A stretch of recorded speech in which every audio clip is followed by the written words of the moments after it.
Come on in, welcome to my home. So I've made some changes on my porch, and some of the changes I made were simply because of days like today. We have had a lot, and I mean a lot, of storms recently. And so some of the changes that I made on my porch reflected that. Also, I've had issues with the irrigation system, and plus I'm pretty sure you want to see what the plants look like. So let's go back for a bit. Well, actually forward, because I can't record this today because, well, we're about to get another storm. So in a few seconds, we'll be out of that storm. But the plants look really, really well, and I have some ideas on why I think they look so good. One of the big things I think people need to remember is the fact that the pictures that you see, which are the porch is all pretty and everything, while that's nice and everything, it's not actually how the porch lives. I don't normally keep things out on this porch because, well, it gets hammered by wind, it's really hot out here when the sun's out, so I want to show you how the porch actually lives and how I actually live out here with it. And one of the big things is the curtains. While the curtains look amazing, they can't stay out here during a storm because they're not, one, they're not outside material, and two, they just whip around in the storm. And I also found that the curtains which would have been right behind me, that's not needed because, I don't know if you can tell this, but this is I do believe it's a grape tomato plant that is that big. Yeah, so if you're out here, that tomato sort of screens everything, and trying to get the curtain back up there that was there isn't really worth it, so I don't need to have that one. But the ones at the door, those do pay off, and they're really nice to have. Then the other thing to think about is the fact that, you know, who's out here with pictures and lights and everything all the time? You're not going to be. So I do bring those things inside. I do wash the curtains when I bring them inside, and it just keeps everything nice and fresh. Okay, a much sunnier day out here, and I can put the porch back together. And, well, this is about as far as it gets, simply because unless you're out here, there really is no reason to have all of that other stuff out, like I said. But also there's some other things. One of the big things I really want to talk about are the plants. I think the plants are doing really well. Did I overplant in some of the containers? Oh yeah. Yeah, in Mom's place I overplanted. But it's nice to see full containers, and they are really doing well. I do feed them once a month. I give them plant food. I'm using Epson's Plant Tone and Espoma's Plant Tone and Espoma's Garden Tone. And I also then use the Burpee herb herb feed for the herbs. So that is really nice. Let's talk drip system. The drip system became an issue because the plastic, which I do believe is neoprene, I'll look that up to be specific, but the plastic that came with the tubing that came with the system is really nice and really flexible. However, in the heat, unless you are burying it underneath the ground, which at this moment I couldn't because I wasn't sure how well it would work, and we have rocks and things which need to be moved, I needed it to be out on top so I could see what it was doing. Well, what would happen was it would heat up and loosen up, then when I'd run the water, whole mess. It would come apart, so I needed to figure that out. Then what I did is I did get drip tubing and tubing, which I will link down below, to run the system. The drip tubing is so much better than the sprinkler systems, simply because on the sprinkler system it had these heads and you would turn the little plastic knobs and dial out how much water you wanted to get out, and sometimes you could get it right, other times you'd shut it down completely. It was a mess. With the drip tube, you just have emitter tubes. You circle your plant ball, your root ball with that, and go. I mean, that's really neat. On the smaller plants, I just have one drip tube or one emitter right on the plant root ball. On the other ones, the bigger plants, I sometimes have two, or I'll circle the whole pot. It just depends upon which one I have. but it works so much better. I mean, this is such an easier system. Now, how did I keep the tubes from separating? There are clamps.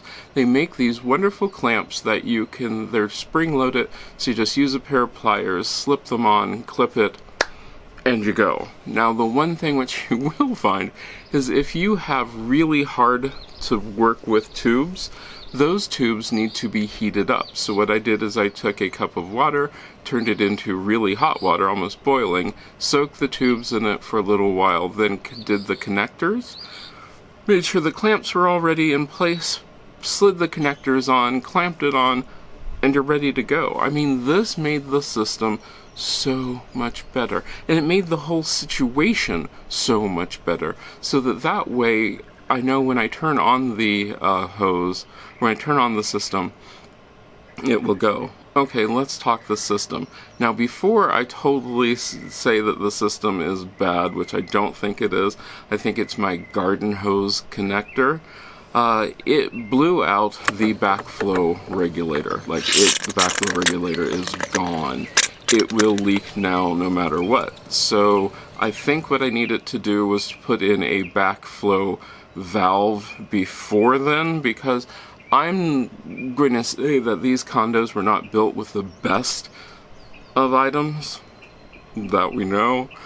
I can replace it. It will be replaced, but I didn't want to do all of that and then find out that that's not what it is. So what I'm doing right now is I put in a piece of garden hose. Well, it's a short garden hose, and then it connects to it connects the splitter.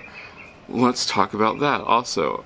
If I were doing this again, I would get the individual pieces, and I would get the upgraded pieces versus the cheap kit, which is just that. It is a cheap kit, and the pieces are not the best. If I would have gone with brass, bigger tubing, half-inch tube versus quarter-inch tube, I think it would be better, and I'd be happier with this, and I'm sure I'll upgrade this next year.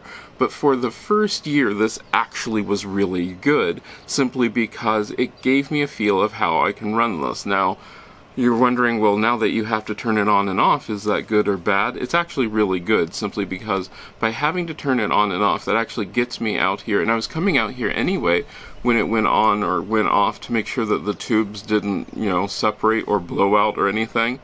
So, that being said, yes, I had to be able to go out here and check it. So if I'm going to already be out here, I might as well just turn it on and off myself.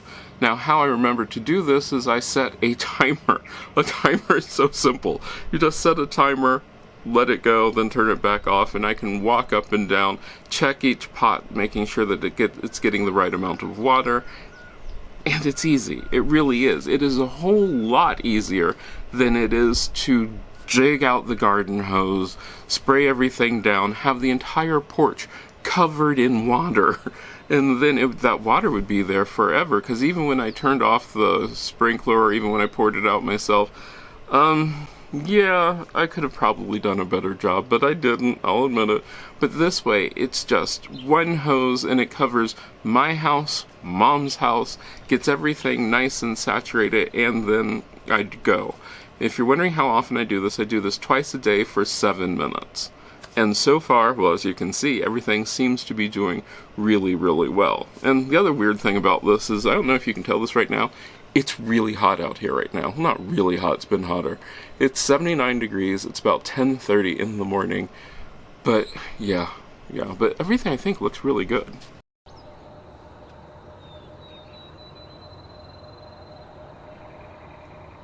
But honestly, overall, I am very pleased with the entire thing, and for the first year, getting it dialed in and figuring out what I want to do with this and how it was actually going to work, that was the most important part, because I had no idea.